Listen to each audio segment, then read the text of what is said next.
안녕하세요. 제 이야기를 시작하기 전에 말씀드려야 할 것이 있습니다. 저는 시어머니를 7년 동안 간병하다 남편에게 이혼당했습니다.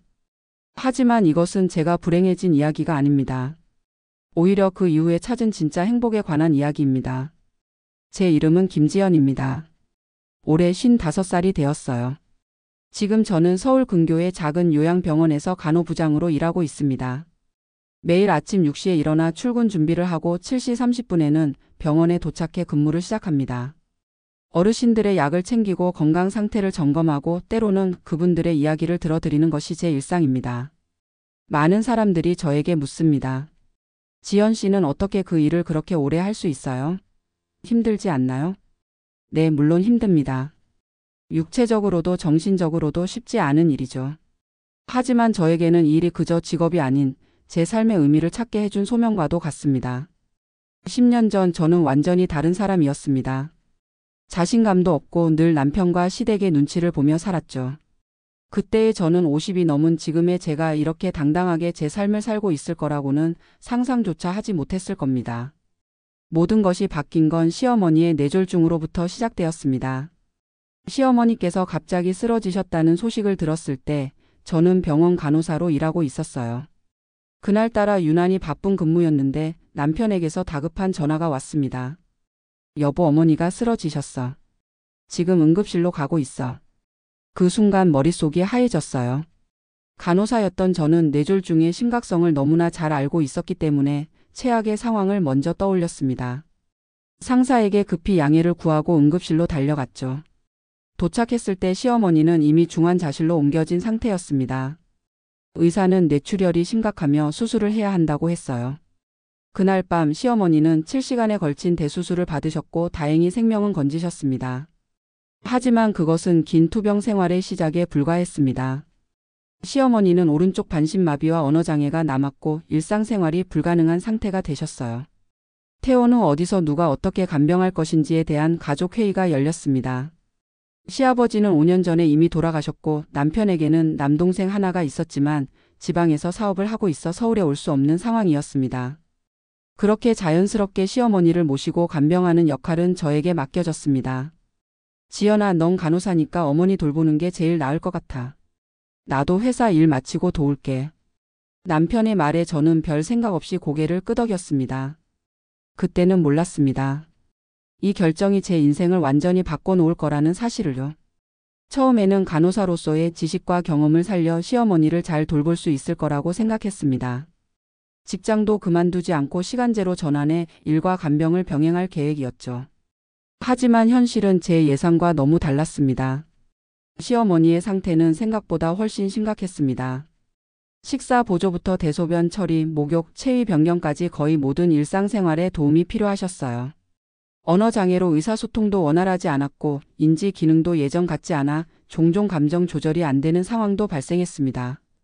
낮에는 간병인의 도움을 받았지만 밤에는 제가 직접 돌봐야 했습니다. 한밤중에 시어머니가 부르는 소리에 잠에서 깨어나는 일이 일상이 되었죠. 피로가 쌓여갔고 병원 일과 가정일, 시어머니 간병까지 모두 감당하는 것은 제 능력 밖의 일이었습니다. 결국 3개월 후 저는 병원 일을 그만두기로 결정했습니다. 10년 넘게 일해온 직장이었지만 시어머니를 제대로 돌보기 위해서는 어쩔 수 없는 선택이었죠. 남편은 제 결정에 고마워했고 시어머니도 처음에는 미안해 하셨습니다. 지연아, 미안하다. 내가 이렇게까지 할 줄은 몰랐어. 시어머니의 그 말에 저는 오히려 마음이 따뜻해졌습니다. 결혼 이후 시어머니와는 그저 형식적인 관계였지만 이 위기를 통해 더 가까워질 수 있을 거라고 생각했으니까요. 하지만 그건 역시 제 순진한 바람에 불과했습니다. 시간이 지날수록 간병의 무게는 더 무거워졌습니다. 남편은 처음과 달리 퇴근 후 집에 오는 시간이 점점 늦어졌고 주말에도 회사 일을 핑계로 집을 비우는 일이 잦아졌습니다. 시어머니의 건강 상태는 크게 나아지지 않았고 오히려 인지 기능이 더 떨어져 감정 기복이 심해지셨습니다. 어느 날 아침 시어머니께서 갑자기 화를 내시며 저를 밀치셨습니다. 너는 누구야? 내 아들 어디 갔어? 왜 낯선 여자가 나를 만지는 거야? 시어머니가 저를 알아보지 못하는 날이 점점 많아졌습니다. 그럴 때마다 저는 침착하게 설명드리려 했지만 때로는 저도 감정적으로 힘들 때가 있었어요. 그런 날은 화장실에 숨어 혼자 울기도 했습니다. 남편에게 도움을 청했지만 그의 반응은 냉담했습니다. 넌 간호사잖아. 이런 상황 다룰 수 있지 않아?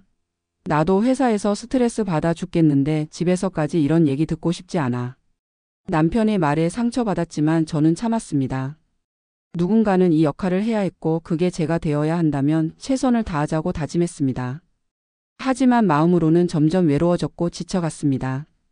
처음 1년은 그렇게 버텼습니다.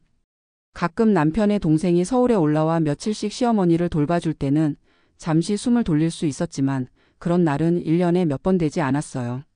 남편과의 관계도 점점 소원해졌습니다. 대화는 줄어들었고 부부로서의 친밀함은 어느새 사라졌습니다. 그래도 이것이 가족으로서 해야 할 일이라고 생각하며 묵묵히 시어머니를 돌봤습니다. 간병 2년 차가 되었을 때 시어머니의 상태가 갑자기 악화되어 다시 입원하게 되었습니다. 폐렴이 발생했고 그로 인해 호흡 곤란까지 겪으셨어요. 일주일 동안 저는 병원에서 밤낮으로 시어머니를 간호했습니다. 남편은 바쁘다는 이유로 병원에 거의 오지 않았고 모든 의료적 결정과 간병은 제가 도맡아 했습니다. 그 기간 동안 저는 거의 잠을 자지 못했고 제 건강도 급격히 나빠졌습니다. 머리가 지끈거리고 어지러움이 자주 찾아왔어요. 어느 날 병원 복도에서 쓰러진 저를 발견한 의사가 검사를 권했고 저는 심한 빈혈과 영양실조 상태라는 진단을 받았습니다. 의사는 제게 휴식이 필요하다고 강조했지만 저는 시어머니를 놓아둘 수 없다고 고집했습니다. 선생님 괜찮아요. 시어머니가 더 위중하시니 저는 나중에 치료받을게요. 그날 저녁 남편이 병원에 왔을 때 의사가 제 상태에 대해 이야기해 주었습니다. 저는 남편이 걱정해 줄 거라고 기대했지만 그의 반응은 의외였습니다. 그래서 어쩌라고요? 제 어머니가 중환자인데 아내가 간병 좀 한다고 저한테 뭘 바라는 거죠? 의사의 표정이 굳어졌고 복도에서 들려오는 남편의 목소리에 저는 침대 위에서 이불을 끌어당겨 얼굴을 가렸습니다. 남편의 말이 가슴에 비수처럼 꽂혔지만 아무 말도 할 수 없었습니다. 다행히 시어머니는 2주 후에 퇴원하셨고 우리의 일상은 다시 시작되었습니다. 하지만 남편과의 관계는 돌이킬 수 없는 강을 건넌 것 같았습니다. 더 이상 대화도 없었고 같은 공간에 있어도 각자의 세계에서 살아가는 것 같았습니다. 그렇게 3년이 흘렀습니다. 시어머니의 상태는 오르락내리락 했지만 대체로 안정적으로 유지되었습니다. 저는 간병에 익숙해졌고 나름의 루틴을 만들어 시간을 관리했습니다. 가끔은 이웃 주민의 도움을 받아 잠시 외출을 하기도 했어요. 그러던 어느 날 남편이 평소보다 일찍 귀가했습니다. 저녁 식사 후 그가 거실에서 저를 불렀습니다. 할 얘기가 있어. 그의 표정이 심상치 않았습니다. 저는 무슨 일인지 물었고 그의 대답은 청천벽력과도 같았습니다. 이혼하고 싶어. 한순간 세상이 멈춘 것 같았습니다. 귀가 잘못 들었나 싶어 다시 물었지만 남편의 대답은 같았습니다. 미안하지만 더 이상 이렇게 살 수 없을 것 같아. 우리 사이는 이미 끝났어. 무슨 말을 하는 거야? 갑자기 왜? 갑자기가 아니야. 우리 관계는 이미 오래전에 끝났어. 지금은 그냥 같은 집에 사는 타인일 뿐이잖아. 그건 시어머니 간병 때문에 그럴 수밖에 없었던 거잖아. 내가 뭘 잘못했는데? 남편은 한숨을 쉬며 말했습니다. 내가 잘못한 건 없어. 다만 이제는 내 삶을 찾고 싶을 뿐이야. 사람 만났어. 뭐라고? 미안해. 그 사람과 진지해졌어. 함께 새 출발을 하고 싶어. 충격으로 몸이 떨렸습니다. 7년 동안 시어머니를 간병하며 자신의 삶을 포기했는데 남편은 그 사이 새로운 사랑을 찾았다는 겁니다. 눈물이 하염없이 흘렀지만 울음소리가 시어머니에게 들릴까 입을 손으로 막았습니다. 그럼 어머니는 어떻게 할 거야? 남편은 잠시 침묵했다가 대답했습니다. 요양원에 모실 생각이야. 좋은 곳을 알아봤어. 지금까지는 왜 요양원을 반대했던 거야? 내가 몇 번이나 제안했잖아. 그땐 그게 최선이라고 생각했어. 하지만 이제 상황이 달라졌잖아. 화가 치밀어 올랐지만 저는 그저 고개를 저을 뿐이었습니다. 속으로는 비참함과 분노, 배신감이 뒤엉켜 있었지만 그 모든 감정을 표현할 에너지조차 없었습니다. 그날 밤 저는 작은 방에서 혼자 잠을 청했습니다. 하지만 잠은 오지 않았고 머릿속은 온갖 생각으로 가득 찼습니다. 7년간의 시간, 포기한 제 경력, 희생한 청춘. 그리고 남편의 배신. 다음 날 남편은 이혼 서류를 가지고 왔습니다. 모든 게 계획된 것처럼 너무 빨리 진행되었죠. 재산 분할에 대한 내용도 있었는데 다행히 남편은 공정하게 나누자고 했습니다. 아파트 절반의 가치와 퇴직금 일부를 저에게 주겠다고 했어요. 이건 내 희생에 대한 보상이야. 어머니를 돌봐준 것에 대해 고마워. 고맙다는 말이 더 비참하게 느껴졌습니다. 마치 간병인에게 월급을 주는 것 같은 느낌이었으니까요. 하지만 저항할 힘도 없었고 이미 남편의 마음은 확고해 보였습니다. 시어머니에게는 어떻게 설명할지 걱정이었습니다. 인지 기능이 떨어지셨지만 그래도 상황을 대충은 이해하실 테니까요. 남편은 자신이 설명하겠다고 했고 저는 그 자리에 함께하지 않았습니다. 일주일 후 시어머니는 남편이 알아본 요양원으로 가셨습니다. 떠나시기 전날 밤 시어머니는 제 손을 꼭 잡으셨습니다. 지연아, 미안해. 너한테 너무 많은 짐을 지웠구나. 시어머니의 눈에서도 눈물이 흘렀습니다. 저는 고개를 저으며 미소 지었습니다. 어머니 괜찮아요. 제가 해드릴 수 있는 일이었으니까요. 마지막으로 시어머니의 이마에 키스를 하고 작별 인사를 했습니다. 가슴이 찢어지는 듯한 아픔이었지만 이제 저도 제 삶을 찾아야 할 때였습니다. 이혼 서류에 서명하고 저는 아파트 절반의 가치에 해당하는 돈을 받았습니다. 10년이 넘는 결혼 생활이 그렇게 막을 내렸죠. 저는 잠시 친정에 머물며 앞으로의 계획을 세웠습니다. 친정어머니는 저를 보자마자 울음을 터뜨리셨습니다. 지연아, 얼마나 힘들었니? 이제 다 끝났어. 우리 딸 이제 내 인생 살아. 어머니의 말씀에 그동안 참았던 눈물이 본물 터지듯 쏟아졌습니다. 일주일 동안 저는 그저 울기만 했습니다. 화가 나고 서럽고 억울했습니다. 그러다 문득 이제 제가 자유롭다는 생각이 들었습니다.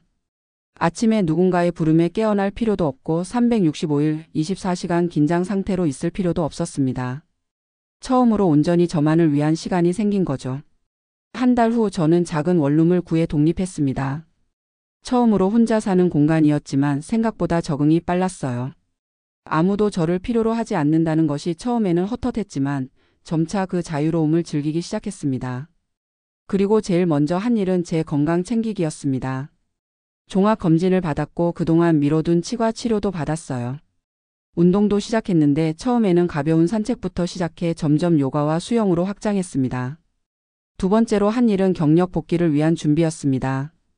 간호사 면허는 있지만 7년이라는 공백이 있었기 때문에 최신 의료 지식과 기술을 업데이트할 필요가 있었습니다. 온라인 교육과 세미나에 참여하며 열심히 공부했죠. 친구들과의 관계도 회복했습니다.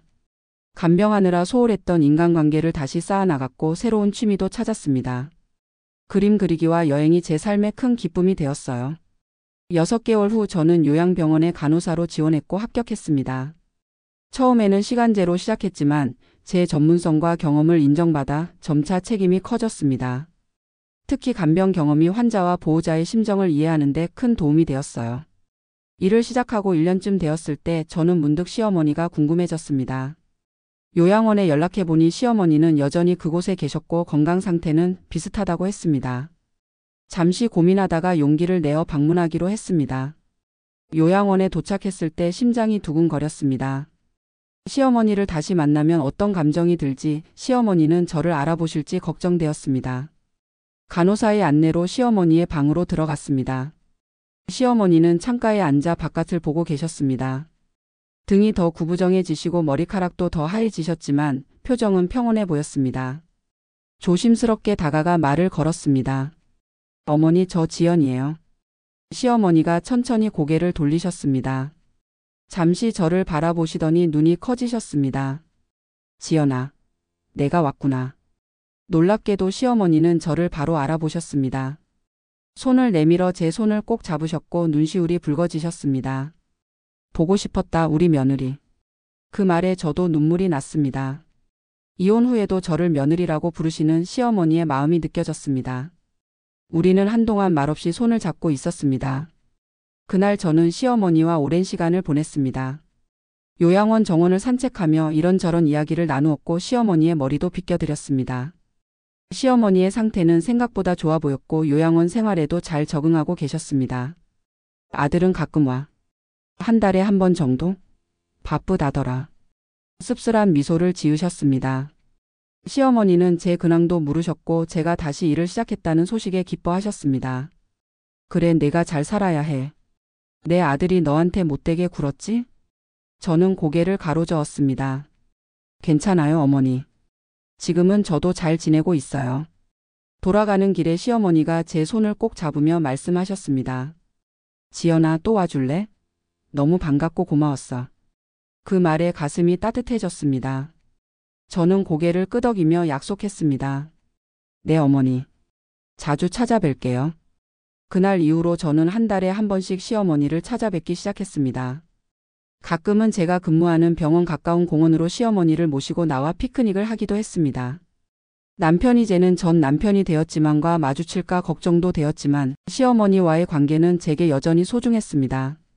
이혼이 우리 관계까지 끊어놓을 필요는 없다고 생각했어요. 그렇게 2년이 흘렀습니다. 저는 요양병원에서 간호부장으로 승진했고 직업적으로도 안정을 찾았습니다. 작은 아파트를 월세로 얻어 이사했고 혼자만의 공간을 꾸미는 재미에 빠졌습니다. 주변 사람들은 제가 이혼 후 더 젊어 보인다고 했어요. 실제로 건강도 좋아졌고 웃는 일도 많아졌습니다. 어느 날 시어머니를 뵈러 요양원에 갔을 때 뜻밖의 소식을 들었습니다. 시어머니가 폐렴으로 입원하셨다는 것이었습니다. 급히 병원으로 향했고 중환자실에 계신 시어머니를 만날 수 있었습니다. 상태가 심각해 보였습니다. 산소 마스크를 쓰고 계셨고 의식도 희미해 보였어요. 의사는 고령으로 인해 회복이 쉽지 않을 것이라고 했습니다. 병원 복도에서 전 남편을 만났습니다. 3년 만에 재회였죠. 그는 저를 보고 놀란 듯 했지만 금세 표정을 가다듬었습니다. 왔구나. 어머니 상태가 많이 안 좋아. 들었어요. 자주 찾아뵙고 있었거든요. 그는 잠시 당황한 듯 했습니다. 몰랐어. 고마워. 어색한 침묵이 흘렀습니다. 그가 먼저 입을 열었습니다. 잘 지내? 네, 괜찮아요. 다시 간호사로 일하고 있어요. 다행이네. 미안해, 그때 많이 힘들었을 텐데. 세 마디 대화 만에 과거로 돌아갔습니다. 저는 미소 지으며 고개를 저었습니다. 괜찮아요. 지금은 오히려 감사해요. 그 일이 없었다면 지금의 저도 없었을 테니까요. 그의 표정이 복잡해 보였습니다. 더 이상 대화를 이어갈 필요는 없다고 생각했습니다. 우리는 이제 각자의 삶을 살고 있으니까요. 어머니 곁에 있을게요. 필요한 일 있으면 연락 주세요. 병원에서 이틀을 지내며 시어머니를 간호했습니다. 전 남편은 회사 일 때문에 자주 오지 못했고 대부분의 시간을 제가 병실에서 보냈습니다. 셋째 날 시어머니의 상태가 급격히 악화되었고 의사는 가족들에게 마음의 준비를 하라고 했습니다. 전 남편과 그의 동생이 병원에 도착했고 우리는 함께 시어머니의 마지막을 지켰습니다. 밤 11시 시어머니는 평온하게 숨을 거두셨습니다. 마지막 순간까지 제 손을 꼭 잡고 계셨어요. 장례식은 조용하게 치러졌습니다. 전 남편의 가족들은 제가 장례식에 참여하는 것을 자연스럽게 받아들였고 오히려 고마워했습니다. 시어머니를 떠나보내는 슬픔 속에서도 저는 이상하게 평온함을 느꼈습니다. 7년간의 간병과 그 후의 관계까지 시어머니와의 인연은 제 인생에서 큰 의미가 있었으니까요. 장례식이 끝난 후 전 남편이 저에게 다가왔습니다. 지연아, 정말 고마워. 어머니가 돌아가시기 전까지 내가 찾아가 줬다는 걸 나중에 알았어. 어머니가 늘 너에 대해 이야기하셨대. 내가 모르는 사이에. 그의 목소리가 흔들렸습니다. 그때 처음으로 그의 눈에 진심 어린 후회가 비치는 것을 보았습니다. 내가 어머니를 위해 그토록 헌신했는데 난 그걸 당연하게 여겼어. 그리고 결국 너를 버렸지. 용서 못할 거라 생각해. 저는 잠시 생각에 잠겼다가 대답했습니다. 처음엔 정말 힘들었어요. 배신감도 컸고 억울하기도 했죠. 하지만 지금은 달라요. 그 일이 없었다면 저는 여전히 자신감 없고 의존적인 사람으로 살고 있었을 거예요. 오히려 새로운 삶을 찾게 해줘서 고마워요. 그는 놀란 눈으로 저를 바라보았습니다. 내가 그렇게 생각할 줄이야. 변했구나, 많이. 네, 많이 변했어요. 좋은 방향으로요. 우리는 더 이상의 대화 없이 작별 인사를 나눴습니다. 그것이 전 남편과의 마지막 만남이었습니다. 이후 간혹 문자로 안부를 주고받는 정도의 관계만 유지했죠. 시어머니의 장례식 이후 저는 제 삶에 더욱 집중했습니다. 간호부장으로서의 역할에 더해 요양보호사 교육 프로그램을 개발하기 시작했습니다. 제 경험을 바탕으로 간병인들이 겪는 어려움과 소진을 방지할 수 있는 프로그램을 만들었죠. 이 프로그램이 큰 호응을 얻으면서 저는 지역 내 여러 병원과 요양기관에서 강의를 요청받기 시작했습니다. 처음에는 작은 모임에서 시작했지만 점차 규모가 커져 지역 간호사 협회의 정기 교육 프로그램으로 발전했습니다. 50세가 되던 해 저는 드디어 제 이름을 건 작은 요양 컨설팅 회사를 설립했습니다. 요양병원이나 요양원의 서비스 품질 향상을 돕고 간병인과 간호사들을 위한 교육 프로그램을 제공하는 일이었죠. 시어머니를 간병했던 7년의 경험이 이제는 제 커리어의 핵심 자산이 된 것입니다. 회사가 안정되면서 경제적으로도 여유가 생겼고 처음으로 해외여행을 다녀오기도 했습니다. 결혼 생활 동안에는 꿈도 꾸지 못했던 일들을 하나씩 이루어 나갔습니다. 저 자신을 위한 투자도 아끼지 않았습니다. 영어 공부를 시작했고 컴퓨터 활용 능력도 키웠습니다. 무엇보다 큰 변화는 제 자신감이었습니다. 예전에는 항상 누군가의 의견에 따르고 눈치를 보던 제가 이제는 당당하게 제 목소리를 내고 제 결정을 신뢰하게 되었습니다. 주변 사람들도 제 변화를 놀라워했습니다. 친정어머니는 제 모습을 보시곤 이렇게 말씀하셨죠. 지연아, 내가 이렇게 활짝 피어날 줄 누가 알았겠니? 너무 자랑스럽다, 우리 딸. 그 말씀이 저에게는 큰 위로가 되었습니다. 오랜 시간 남의 눈치만 보며 살았던 제가 마침내 제 삶의 주인이 된 것이니까요. 53세 되던 해 우연한 기회에 한 의사를 만났습니다. 그는 제 요양교육 프로그램에 참여했던 호스피스 전문의였습니다. 60세의 그는 아내와 사별한 후 혼자 살고 있었고 자녀들은 모두 독립해서 해외에 살고 있다고 했습니다. 우리는 의료 봉사 활동을 함께하며 자연스럽게 가까워졌습니다. 처음에는 그저 동료로 시작했지만 점차 서로에게 특별한 감정이 생겼습니다. 그는 제 이혼 경험과 간병 이야기를 진지하게 들어주었고 자신도 아내의 투병을 지켜본 경험이 있다며 공감해 주었습니다. 1년간의 데이트 끝에 우리는 결혼을 결심했습니다. 주변에서는 재혼에 대해 걱정하는 목소리도 있었지만 저는 확신이 있었습니다. 서로의 상처와 경험을 이해하고 남은 인생을 함께 걷고 싶은 진실된 마음이 있었으니까요. 결혼식은 소박하게 치렀습니다. 양가 가족들과 가까운 친구들만 초대해 작은 예식장에서 진행했죠. 저는 흰색이 아닌 파스텔 블루 드레스를 입었고 그는 같은 색상의 넥타이를 맸습니다. 우리만의 새로운 시작을 상징하는 색이었습니다. 새 남편과의 생활은 이전 결혼과는 완전히 달랐습니다. 서로의 공간과 시간을 존중하면서도 함께하는 시간을 소중히 여겼습니다. 주말마다 시장 구경을 가거나 전시회를 관람했고 1년에 한 번은 꼭 해외여행을 다녀왔습니다. 무엇보다 달랐던 것은 대화였습니다. 모든 결정을 함께 상의했고 힘든 일이 있을 때도 솔직하게 나눌 수 있었습니다. 서로의 직업을 존중하고 응원했으며 각자의 성장을 위해 노력했습니다. 지금 저는 55살, 두 번째 결혼 생활 2년 차에 접어들었습니다. 저의 요양 컨설팅 회사는 점점 성장해 이제는 직원 10명의 작지만 안정적인 회사가 되었습니다. 남편은 여전히 호스피스 의사로 일하면서 제 사업에도 의학적 조언을 아끼지 않습니다. 우리는 서울 근교에 작은 전원주택을 마련해 주말이면 그곳에서 시간을 보냅니다. 텃밭을 가꾸고 책을 읽고 때로는 그냥 햇살 아래 앉아 차를 마시며 대화를 나누는 것이 우리의 소소한 행복입니다. 가끔 과거를 되돌아볼 때면 그 모든 고통과 상처가 오히려 축복이었다는 생각이 듭니다. 만약 이혼이 없었다면 저는 아마도 여전히 자신감 없고 남편에게 의존하는 삶을 살고 있었을 테니까요. 아이러니하게도 버려진 것 같았던 그 순간이 제 인생의 전환점이 되었습니다.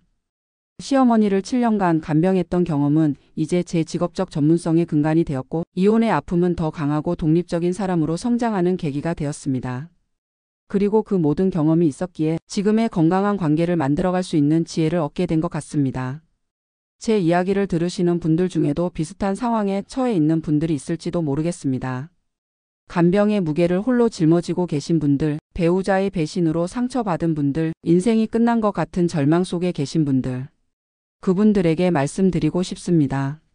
지금 겪고 있는 고통이 영원하지 않다는 것을, 그 아픔 너머에 새로운 삶이 기다리고 있다는 것을, 그리고 무엇보다 인생은 언제든 다시 시작할 수 있다는 것을. 저는 이제 제 삶의 두 번째 챕터를 써나가고 있습니다. 더 이상 누군가의 아내나 며느리라는 역할에 갇히지 않고 김지연이라는 한 사람으로서의 삶을 살아가고 있습니다. 시어머니를 간병했던 7년, 그리고 이혼 후의 시간들이 없었다면 저는 진정한 제 자신을 발견하지 못했을지도 모릅니다. 인생은 참 알 수 없는 것 같습니다. 가장 어둡고 고통스러운 순간이 때로는 가장 밝은 빛을 향한 첫걸음이 되기도 하니까요. 제 이야기가 비슷한 상황에 처한 누군가에게 작은 희망이 되었으면 좋겠습니다. 시어머니 간병으로 7년을 보내고 남편에게 이혼당했던 저는 이제 그 모든 경험에 감사합니다. 그것이 바로 지금의 저를 만든 소중한 시간이었으니까요. 이것이 제 인생의 반전 이야기입니다. 시련 속에서 진정한 자신을 찾고 새로운 행복을 발견한 한 여자의 이야기. 오늘 제 이야기를 들어주셔서 감사합니다.